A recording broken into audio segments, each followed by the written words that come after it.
Hey everyone, it's Chris. It's your favorite photographer. I got my shirt and my hoodie from Target, and I'm ready to talk to you guys about referrals and how important they are to your business. This especially applies for wedding photographers, and also if you do like headshots or family portraits. Really, referrals are super important to your business. I'll tell you a couple stories about how I took some friends and even strangers, did a couple quick photos for them, and turned that into a lot of jobs down the line. Now, this first story is pretty mind-blowing. It's how I've gotten 4 weddings in the past few years from just one friend, referring me to all of those people. It's a guy I knew from school. He's a teacher there, but he was also kind of a friend. So I graduated from school, and then a few months later did my first wedding. My friend saw that, and then he saw that some of his friends got engaged a couple months later. He sent me a quick text, and he said, "Hey, dude, some of my friends are getting married. I just saw you did some wedding photos. Why don't you reach out to them?" I did, and I booked it. It was one of the first weddings I ever did, but it went really well. And then from that wedding, I met a couple of the guests who were also getting married in a couple years. They booked me for their wedding. The groom's sister, I'm booked to do her wedding. And another one of the guests, I did their wedding last year. So from one friend referring me to some of his friends, down that line, I've booked 4 weddings and even done family photos for some of those people. It just goes to show how you really never know who is going to refer you to somebody, and that could lead to so many extra jobs and really help you launch your career from an early point. Now, you can't just call that luck, and you can't just hope that people are going to refer you like that. You got to put yourself out there still so that people know what kind of work you're doing. Even mention to some of your friends that you're interested in doing more weddings. If they just happen to know anybody who gets engaged, just to refer them your way. Because just pretty basic marketing, you just want to put your work and your portfolio in front of people and just remind them of what you do as much as you can without being annoying. But just making sure they remember that you're a good wedding photographer and that that's the kind of work you want to do. So that one day, if something comes up where they just happen to see that one of their friends or family is getting married, they're very likely to think of you first. Now, this next story is a little bit different and maybe won't work for everybody based on your personality. But when I first started doing photography, I was just excited to do anything, to get pictures of the park, of sunsets, of people. I would ask friends a lot if they just wanted to do quick portraits here and there. So sometimes if I was out and I was taking pictures of a nice landscape or something, if I just happened to see somebody maybe with their dog or a nice family, just ask if they wanted a quick picture. I would send it to them for free. I didn't do this very often, but just if there was a good opportunity that I saw, I would try to do it. One of those times, I'd only been doing photography for only a few months. I'd done some free portraits for friends and family here and there, but nothing serious. So one day I was out on my lunch break. I usually just went out to go for a quick walk at the park, take pictures of trees, birds, whatever I could see that I liked. And I saw that there was a lady with her grandson playing in a sandbox by themselves.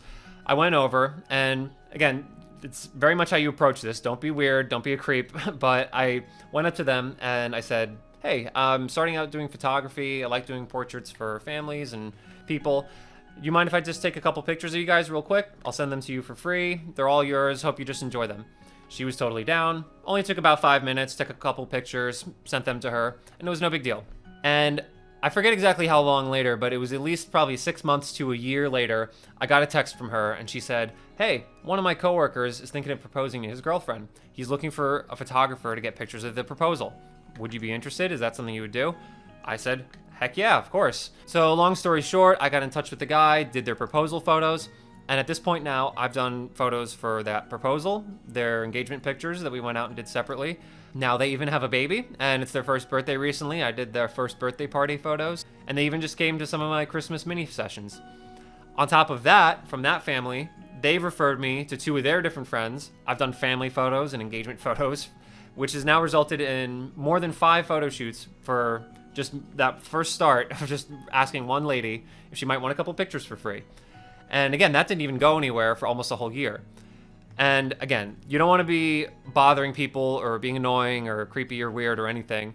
Totally about how you approach people. But a lot of people are very welcoming to having photos taken of them, even if they're just out in the public.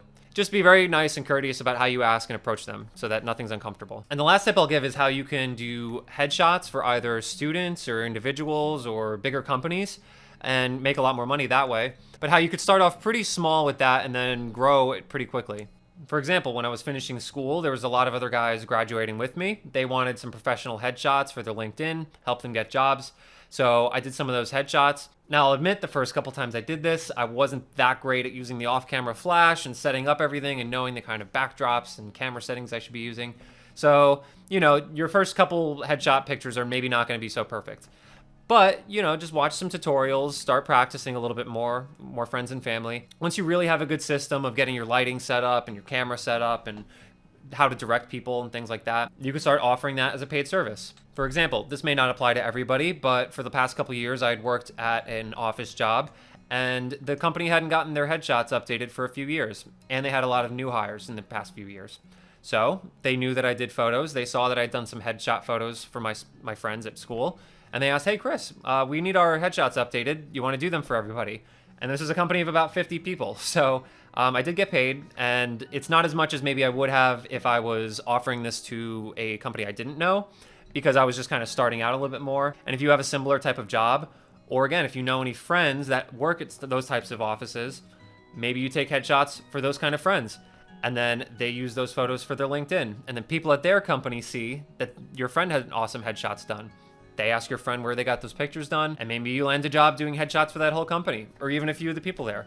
You never know where these referrals can kind of go, and how even starting small and doing a little bit of free work at the beginning can lead to some bigger jobs down the way, whether it's weddings or families or portraits. It all kind of applies because people love to know that they're hiring somebody that can be trusted, at least was trusted enough by one of their friends to refer them. I mean, think about it. When you go and shop online, do you look at reviews a lot? I mean, I definitely do. It's one of the first things I do. And if the reviews aren't good enough, I'm not, maybe going to buy that product or use that service.